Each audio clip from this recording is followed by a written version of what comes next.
Good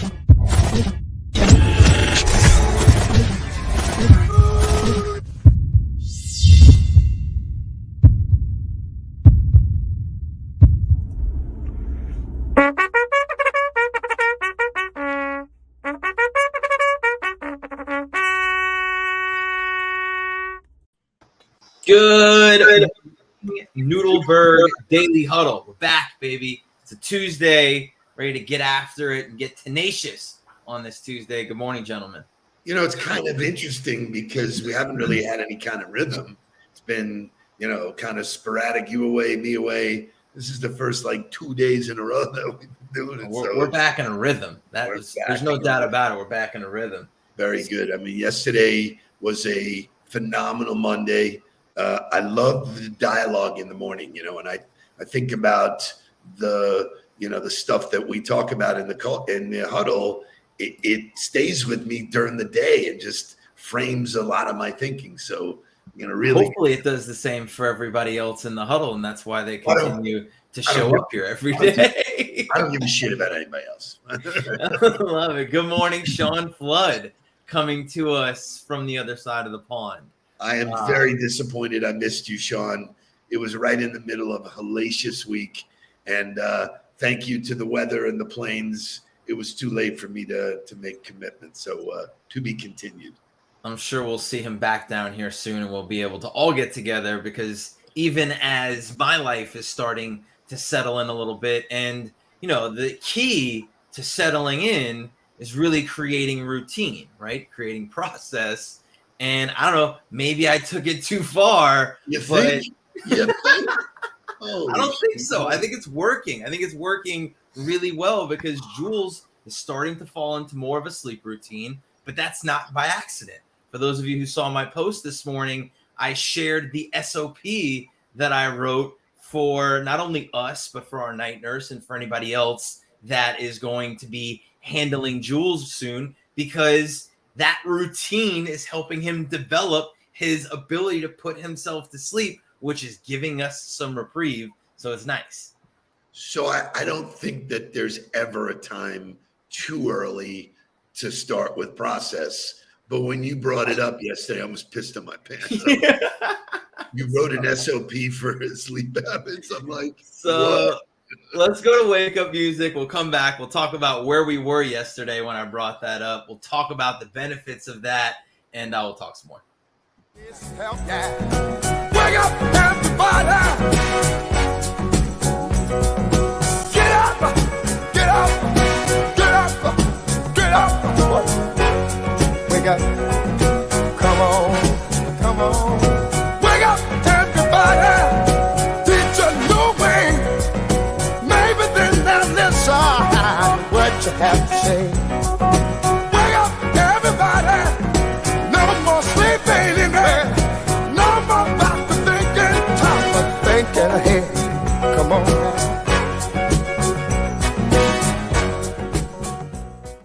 So before you jump in, I want to bring up this point. It's a reminder of a point I brought up while you were away. LinkedIn created a new feature. It's called the bell. You can ring somebody's bell, and when they post something, it is the first thing that jumps into your notifications, which for me is controlling the narrative. It's like picking and choosing your own playlist of stuff. And so you, David Aarons, Andy Smith, bang, bang, bang, bang, filling me with good stuff. I hope I do that for others. So please remember to ring someone's bell because I love getting your content every single morning. You're like clockwork and you put out great stuff. And it's not about selling and it's not about it's just good storytelling, right? Like that to me is, the two posts most recently that went berserk, like the one I put out on Saturday, which was talking about the work week and how I had worked from both the office and from home.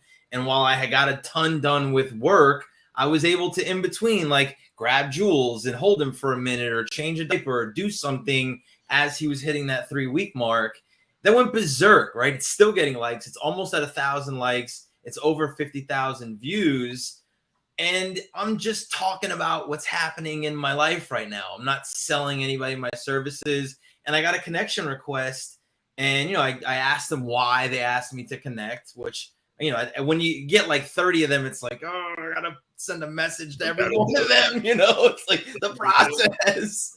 But I asked, and she was like, she's like, I felt the humanization of you in the platform. She's like, in your comments, in your content, everything that you share, I see you being a human, and I might not need you, but every bridge is built with the future in mind. And I was like, bingo, you know? And so, you know, talking about what matters to you, you know, shout out to Kim Opdyke, who I work with, who created her walk talk. You know, that was the way that she could find her voice, because that's where she thinks about things, is on the walk with her dogs. And so I think finding the ability for you to be able to share what's happening in your life and make it make sense for you allows people to connect with you and helps you. So 2 follow-up points to that. Number one is, I still see people going, this is not a place for something personal, but I'm going to give you something personal. Right. Wake up. Wake up and pay attention to what's going on around you. It is personal. It always is. But when you talk about Kim and walking and what that does, that's a good send-off for what we're going to talk about today. Yep. But it reminds me of when I visited. I'm going to be in San Francisco again next week, be the first time in a really long time. But when I went there, I was fortunate enough to go with Zach and visit Facebook. And Facebook was the coolest office I've ever been in. And they said, hey, you haven't seen anything yet. After we had toured the whole thing, I saw, you know, all of the, you know, Cheryl's office, I saw Mark's office. They said, come on, let's go to the roof. The roof is a replica of Central Park. And they actually have a sign-up sheet where you sign up for walking meetings. And I was telling somebody the other day about it. And I go, you know, it was so cool, because while you're walking and talking and the energy is flowing, which leads us right into what we're talking about. So that's what we did yesterday. Was, Shay, if you want to pop up the pictures, we got the opportunity to join our friend, our partner, Andrew Koenig, which was fantastic, in his driveway, right? I mean, mid-afternoon, 1 o'clock in the afternoon, in the piping hot sun. It was hot. Florida. It was hot.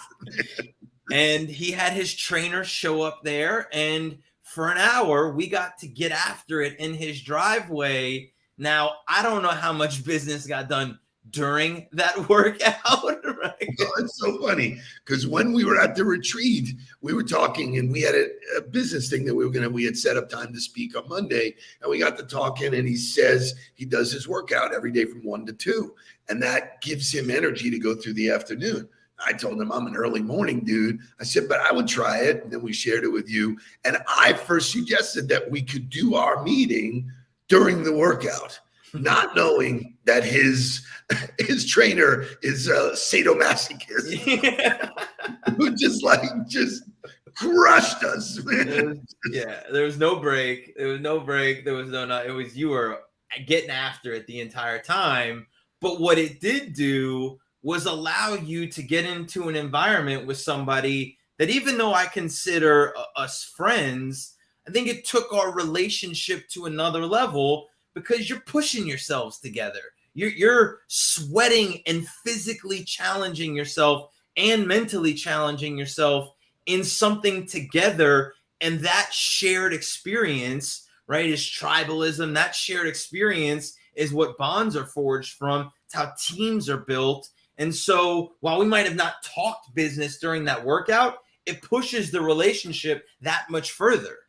You know, I love, you know, Joe Mullings had said this once when we were starting to get together, and he said, it's like being in the foxhole together, you know, like those are the guys I want to be in the foxhole. Well, we showed each other we could sweat, we could work, right, we could push, you know, that it wasn't just daisies. It wasn't, this was. And it was competitive, right? There was some competitive juices flowing. Listen, you know, I've been fighting a problem with my knee, which made it really hard, because this guy had me doing like weighted, you know, what do they call those?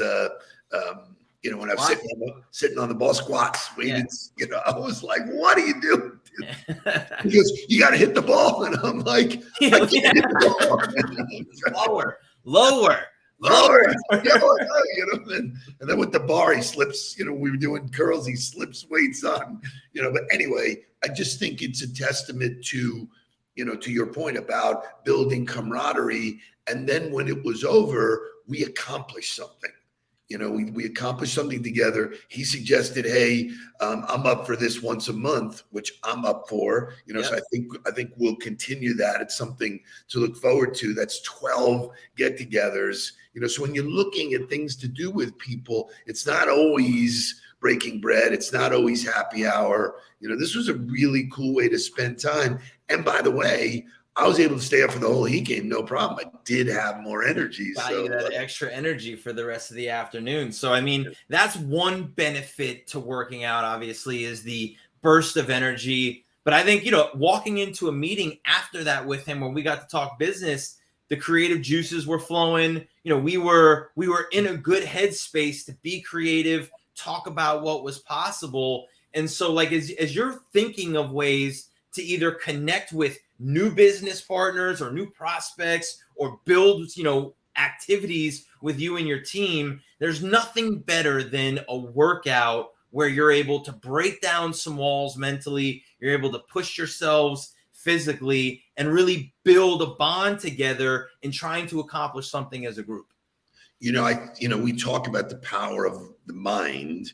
If you don't take care of the body, it affects the mind, and it, you feel it. You have fatigue, you have all that negative energy. Everybody knows, that drinking is a downer, so the day after, sometimes you're thumped, man. You just can't, the only way to do is to sweat it and get it out. So, if you're going to create the right energy and the right mindset, exercise is a big way to do that. I know Jake pulled an article. That was no surprise to me, but the 7 ways exercising can make you a better entrepreneur. I think it makes you a better person, which makes you a better entrepreneur.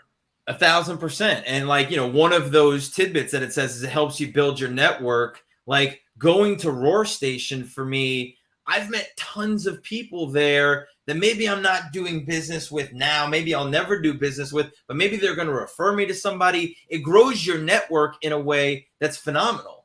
So Mary Beth is great. True, we don't have to do hair and makeup. It was easy. Yeah. The quick change is definitely easier. So there's definitely some obstacles to overcome when having to get ready after, but it was great. I don't know that I goes outside and I'm done. I don't know that I would stick with a midday workout, but it's great to throw it in there and switch it up. We've got tons of stuff if you guys want to learn more about why working out is good for you, but it's a part of our mindset module. It's, going back to Deion Sanders, look good, feel good, play good, pay good, right? That look good and feel good comes from working out. It changes the way you feel about yourself, changes the way you look at your body and the way you look at yourself, which and then obviously changes the way people perceive you. Bang.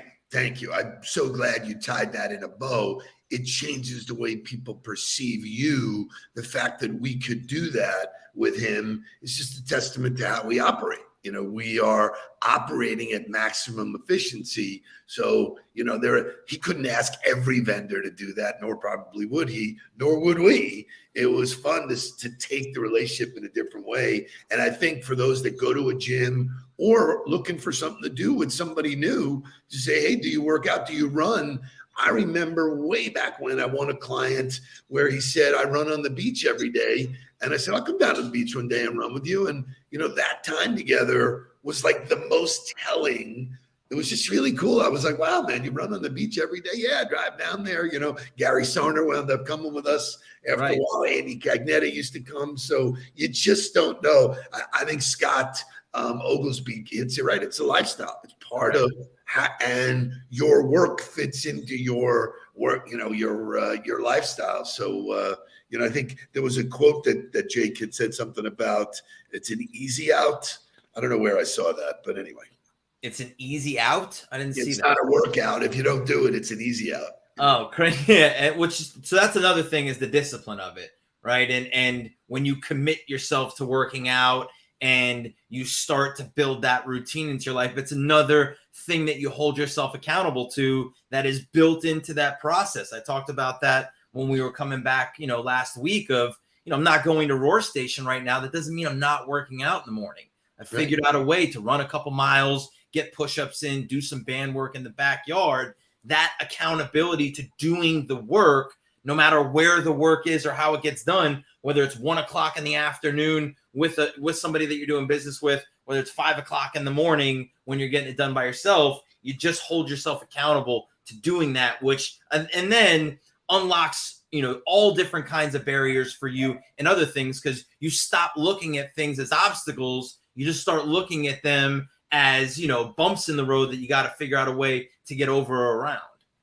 Yeah, it's when I've had big obstacles hit me and your adrenaline is flowing and your fear factor is high, there's no better way than to get in and sweat it. It's like all of a sudden your clarity is different when you come out of there. So it is just taking care of it. Our second segment of the show is going to be built around great questions to ask in interviews. Obviously, with the amount of turnover that's happening, with the great resignation or the great, I'm not even going into the workforce. How do you find good talent? How do you evaluate good talent? How do you get people to say yes to you? How do you make sure that you're asking the right questions? It's going to lead us to our morning motivational music, which comes from Chris Brown, and then we'll be back to talk about great questions. I got a question for you. Can I get an answer? Yeah. Girl, I got a question for you. Can I get an answer? Let me hold you, come caress my body. You got me going crazy. Turn me up, turn me up. Baby, let me love you. Put your arms around me. You got me going crazy. Turn me up, turn me up. Girl, I got a question for you. Can I get an answer? Yeah.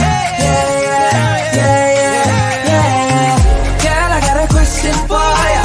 Can I get an answer?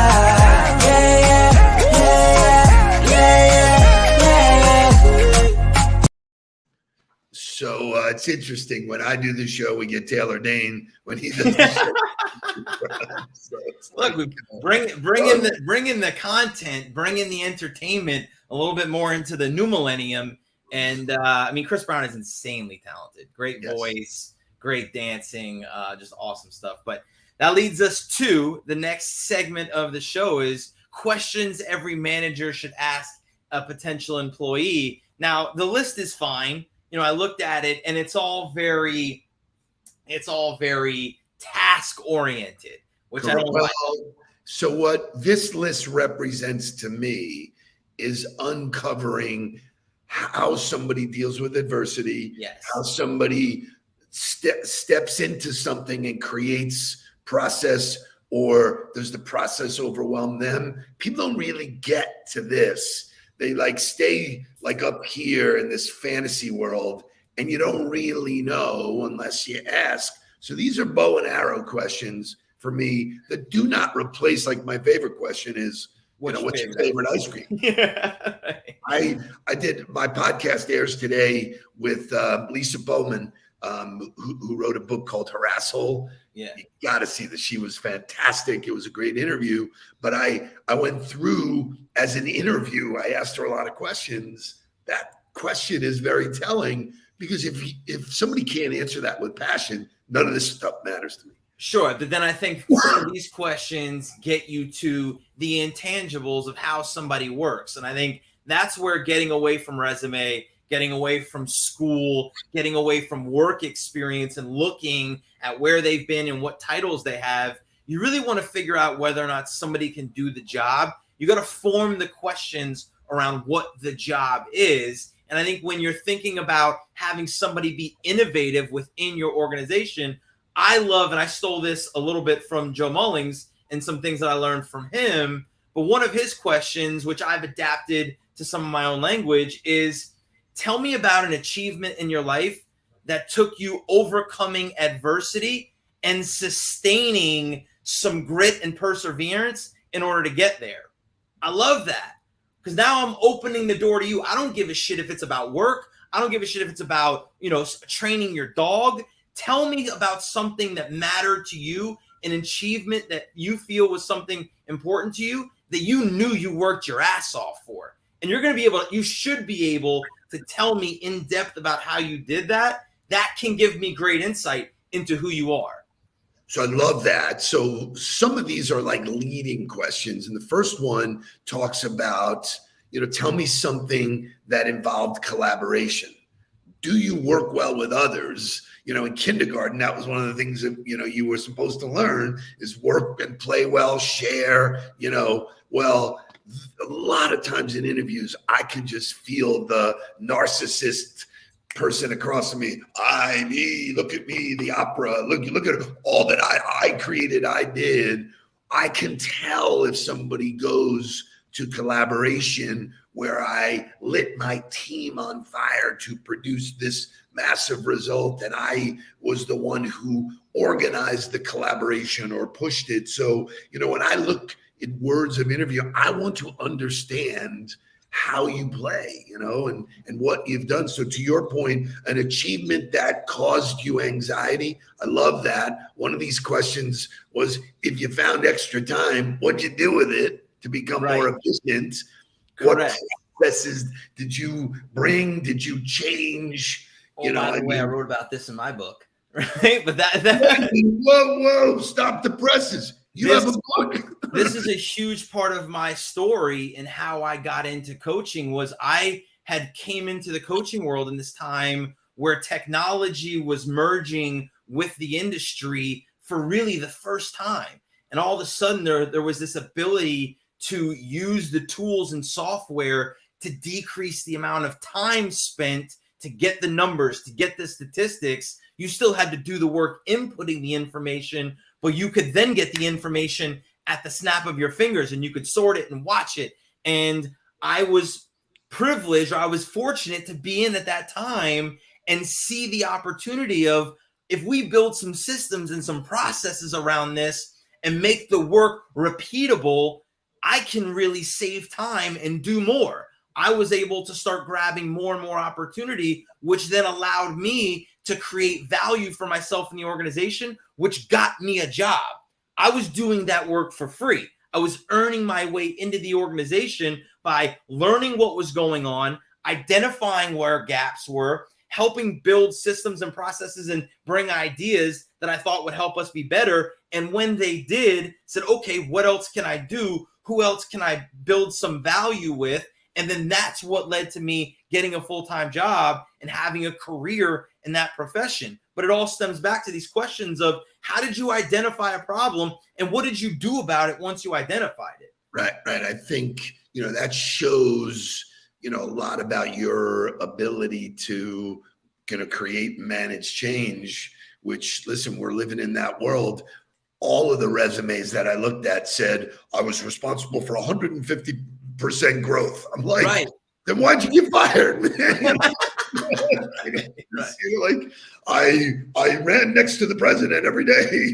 I think that's a really good point that you hit on, is the accolades and, the $60 million in revenue, or I did this, that's all results. Tell me about how you got there. Tell me about how. Tell me about who. Tell me who you affected. Tell me the challenges that came along with that. If those are the way you're forming the questions, I promise you'll have a much better opportunity at finding the right people. I wasn't just looking at kids' highlight tapes being like, I know you're a great player, so I'm going to offer you a scholarship. Started asking you, who's the most important people to you in your life? What do you do away from the game of football? How do you handle yourself in school? What do you think about your academics? I started asking probing questions to figure out who the complete person was. So I'll leave you with this. When we were at the retreat this weekend, we did an exercise called the SWOT, which not a lot of people know what it is: strengths, weaknesses, opportunities, and threats as it pertains to the business. I love digging into that with people. I don't want to hear about your strengths. I want to hear about your weaknesses. Sure. And most successful people clearly identify what their weaknesses are and how they're going to work on them. So So it's, hey, my weakness is I'm not patient. I'm this, I'm that. But here's what I've done over my career. I've read, I'm being coached. I have a mentor. I have somebody, some course I'm taking. But, how am I getting better at what I'm weak at is probably the number one thing of all. I love that. Excellent stuff. So have a fantastic Tuesday. Great huddle today. We'll see you guys tomorrow on Wednesday. Yes, sir. What you got? Congratulations, Heat. Go Panthers tonight. So 1-0 so far. Let's get another playoff win tonight for the Panthers. It is fun to be in South Florida right now. Have a great day, guys. We'll see you tomorrow. Please don't worry about me. I'm about to let my heart speak. My friends keep telling me to leave this. So let's get down to business. Let's get down to business. Give you